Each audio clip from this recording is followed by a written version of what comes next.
한국은 다르다, 확실히 특별하다. 전 세계 유행의 중심인 런던의 거리 한복판에서 그녀는 중얼거렸습니다. 세상의 도시 문화를 조사하는 그녀는 요즘 들어 런던에서 아무 감정도 느끼지 못했습니다. SNS에 떠도는 수많은 힙한 영상들조차 진저리 쳤던 그녀. 그런 그녀의 인생을 뒤바꾼 건 한국의 한 골목길이었습니다. 조명도 없고 음악도 없던 단 하나의 영상.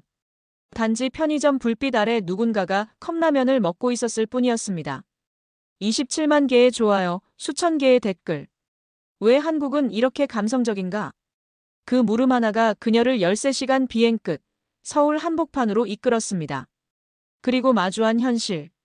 평범한 일상이 전 세계를 울리는 감동의 서사가 되기까지 무엇이 그녀를 그렇게 움직였고, 왜 사람들은 한국의 평범함에 열광했을까요?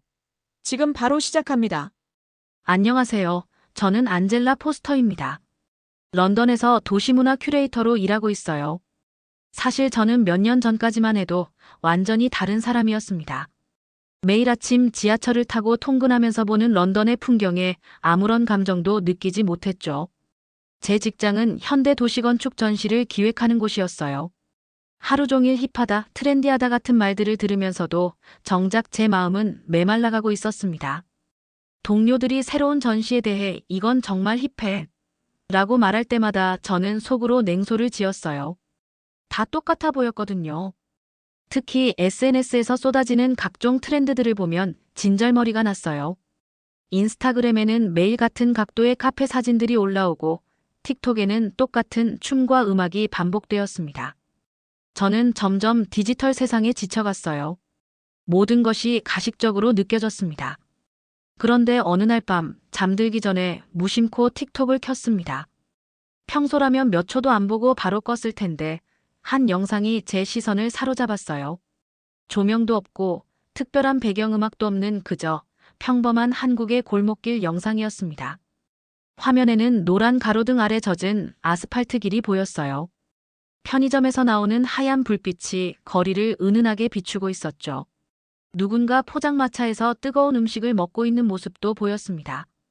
김이 모락모락 피어오르는 게 보였어요. 정말 평범한 일상의 한 조각이었습니다. 그런데 이상했습니다.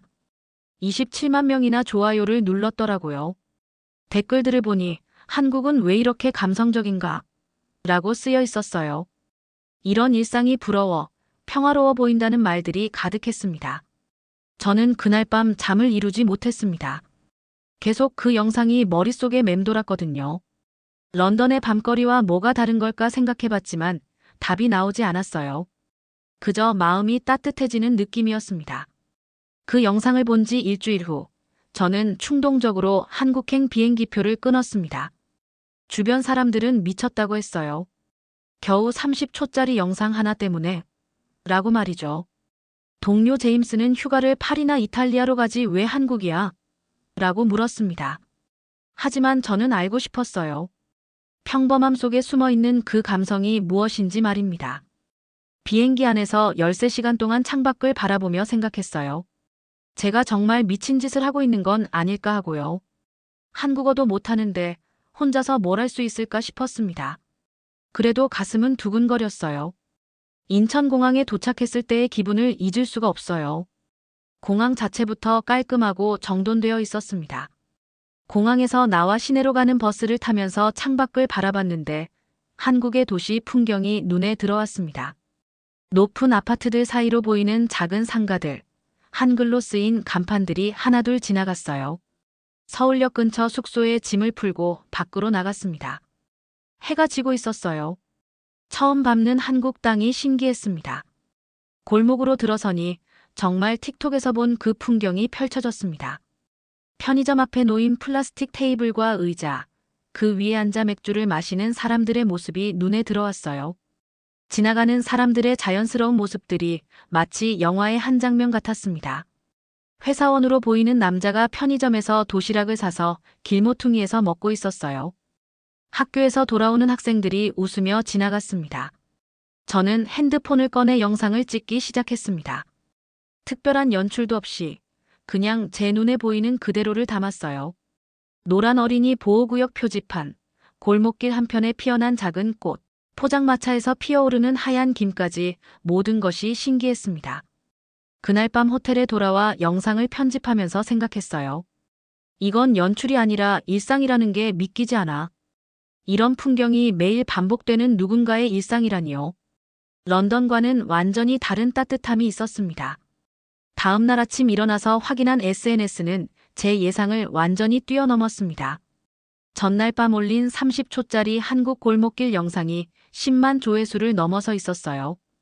인스타그램에 올린 사진들도 마찬가지였죠. 댓글들이 쏟아져 들어왔습니다. 이게 바로 한국의 매력이야. 나도 한국 가고 싶어라는 말들이 가득했어요. 프랑스에서 온 댓글에는 이런 평범한 일상이 왜 이렇게 아름다워 보이지? 라고 적혀 있었습니다. 독일 사람은 한국의 밤은 따뜻해 보인다고 했어요. 더 놀라운 건 전 세계 사람들이 비슷한 영상을 올리기 시작했다는 거였습니다. 해시태그 K스트리트5라는 해시태그까지 생겨났더라고요. 미국의 대학생들이 한국 교환학생으로 가서 찍은 영상들, 일본에서 한국 여행 온 사람들의 영상까지 쏟아졌습니다. 며칠 뒤 영국 본사에서 연락이 왔습니다. 제작 팀장인 마틴이 전화를 걸어왔어요. 안젤라, 지금 큰일 났어. 너 영상이 완전 화제가 됐다고. 한국의 일상을 다큐멘터리로 만들어 보면 어떨까? 라고 제안하더라고요. 저도 모르게 예. 라고 대답했습니다. 이 감성을 더 많은 사람들과 나누고 싶었거든요. 한국 편의점 야경 사진을 올린 외국인들의 챌린지가 시작됐어요. 편의점 밤샷 챌린지라고 불렸습니다. 한국의 평범한 편의점이 전 세계 젊은이들에게는 특별한 공간으로 보였던 거죠. 심지어 일부 서구 도시에서는 한국식 편의점을 모방한 카페까지 생겨났다고 들었어요. 영국의 BBC에서는 한국은 도시 전체가 영화 세트장 같다라고 보도하기도 했어요. 저는 그 기사를 읽으면서 뿌듯하면서도 한편으로는 복잡한 마음이 들었습니다. 과연 제가 제대로 이해하고 있는 걸까 하는 의문이 들었거든요. 단순히 이국적인 풍경으로만 소비되는 건 아닐까 하는 걱정도 생겼어요. 사흘째 되던 날, 저는 현지 한국인들의 반응이 궁금해졌습니다. 영어를 잘하는 대학생 정수를 우연히 만났어요. 명동에서 길을 묻다가 알게 됐는데 정수는 제 영상을 이미 봤더라고요. 이게 왜 힙하죠? 라고 정수가 어리둥절해하며 물었습니다. 저희는 매일 보는 풍경인데요. 특별할 게 뭐가 있어요? 그의 표정이 정말 순수하게 의아해했어요. 저는 설명하려다가 말았습니다. 어떻게 설명해야 할지 모르겠더라고요. 정수와 함께 종로 쪽으로 걸어가면서 이야기를 나눴어요. 그는 한국의 일상에 너무 익숙해져서 아름다움을 놓치고 있다고 했습니다. 외국인 눈에는 어떻게 보이는지 궁금해요라고 말하더라고요. 골목을 지나다가 한 할머니를 만났습니다. 작은 슈퍼마켓을 운영하시는 분이었어요. 정수가 통역을 해주면서 대화를 나눴는데 할머니는 제가 외국인이라는 걸 알고 반가워하셨습니다. 우리 동네가 뭐가 좋다고 외국에서까지 왔나? 라고 웃으시더라고요. 할머니 집 앞에는 작은 벤치가 하나 있었어요. 거기 앉아서 바라본 골목길에 노란 은행나무가 보였습니다. 가을이라 잎들이 떨어지고 있었어요. 할머니는 여기 앉아서 매일 사람들 지나가는 거 보는 게 낙이야라고 말씀하셨어요. 그 순간 제 눈시울이 붉어졌습니다. 아무도 주목하지 않던 그 평범한 풍경이 누군가에게는 삶의 시가 되고 있었던 거예요. 할머니의 일상, 정수의 일상, 그리고 이 골목을 지나다니는 모든 사람들의 일상이 하나의 아름다운 이야기를 만들고 있었습니다. 정수가 저를 보더니 우린 너무 빨리 걸어와서 못 봤던 거야 라고 말했어요. 그 말이 정말 마음에 와닿았습니다.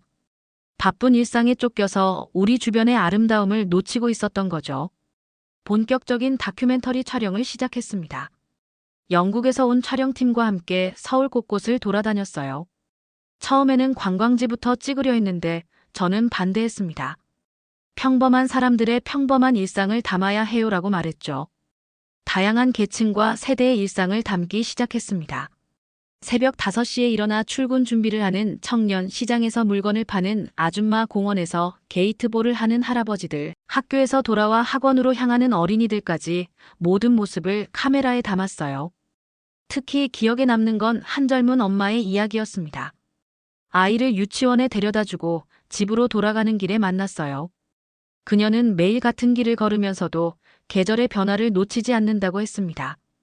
오늘은 코스모스가 피었네요 라고 말하며 미소 지었어요. 이번에는 지방 도시로도 발길을 돌렸습니다. 전주, 목포, 대구까지 가봤어요. 각 도시마다 다른 매력이 있었습니다. 전주 한옥마을의 고요한 아침, 목포 항구의 석양, 대구 골목시장의 활기찬 오후까지 모두 잊을 수 없는 풍경들이었어요. 전주에서 만난 한 할머니는 정말 인상 깊었습니다. 오래된 한옥에 혼자 살고 계셨는데 매일 마당에 나와 꽃에 물을 주는 게 일과라고 하시더라고요. 우리 집이 TV에 나오는 거야? 라며 수줍게 미소 지으셨어요. 노포 골목에서는 50년 된 문방구를 운영하는 할아버지를 만났습니다. 요즘 애들은 다 온라인으로 사니까 손님이 별로 없다고 하시면서도 이 자리를 떠날 생각은 없다고 하시더라고요. 이 골목이 내 인생이야라는 말씀이 가슴에 와닿았어요. 촬영하면서 느낀 건 한국은 미래 도시 같으면서도 과거가 살아있는 곳이라는 거였습니다. 첨단 건물들 사이에 오래된 가게들이 자연스럽게 어우러져 있고 전통과 현대가 대립하지 않고 조화를 이루고 있었어요. 다큐멘터리가 거의 완성될 무렵 예상치 못한 일이 일어났습니다. 영국 본사의 제작진들이 편집본을 보더니 뭔가 아쉽다는 표정을 지었어요. 마틴이 저를 불러서 말했습니다. 안젤라, 좀 더 이국적으로 만들어야 하지 않을까? 한국을 더 신비롭고 특별하게 보이게 말이야. 저는 깜짝 놀랐습니다. 무슨 말씀이세요? 이게 바로 한국의 진짜 모습인데요. 하지만 제작진들은 계속 말했어요. 시청자들이 원하는 건 일상이 아니라 판타지야. 좀 더 드라마틱하게 만들어. 그들은 한국을 마치 영화 속 세상처럼 포장하려 했습니다. 네온 사인을 더 화려하게 편집하고 사람들의 대화에 자막을 달아서 마치 외계 언어인 것처럼 만들려고 했어요. 저는 화가 났습니다. 이건 그들의 일상이에요. 무대 소품이 아니라고요. 저는 강하게 반발했습니다.